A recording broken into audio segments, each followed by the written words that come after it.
Hello friends, welcome back to another mini blog of my channel PS7। তোমরা সবাই কেমন আছো? এই দেখো, দুপুরের লাঞ্চ সেরে আমরা সবাই মিলে চলে এসেছিলাম সুইমিং পুলে কিছুটা সময় একসাথে আড্ডা দেওয়ার জন্য।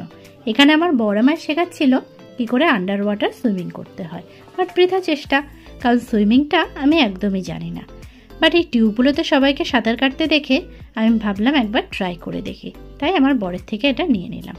বাট গাইস, এটাতে সাঁতার শেখাটা বেশ চাপের, কারণ এটাকে কন্ট্রোল করাটা খুব কঠিন। তুমি একদিকে যেতে চাইলে এ তোমাকে অন্যদিকে ভাসিয়ে নিয়ে চলে যাবে। তাই আমি সাঁতার শেখার চেষ্টা ছেড়ে ভাবলাম একটু রিল্যাক্স করে নিই। এভাবে কিছুক্ষণ রিল্যাক্স করে আমরা সবাই মিলে রেডি হয়ে বেরিয়ে পড়লাম ফিশ অ্যাকোয়ারিয়াম দেখার জন্য। বাট আমরা জানতাম না এখানে মেনটেন্যান্সের কাজ চলছে, তাই ভেতরে তেমন কিছুই দেখার মতন ছিল না। অগত্যা কিছু ছবি তুলে নিয়ে আমরা চললাম ঢেউসাগর দেখার জন্য। এখানে আমরা বেশ কিছুটা সময় কাটিয়েছিলাম।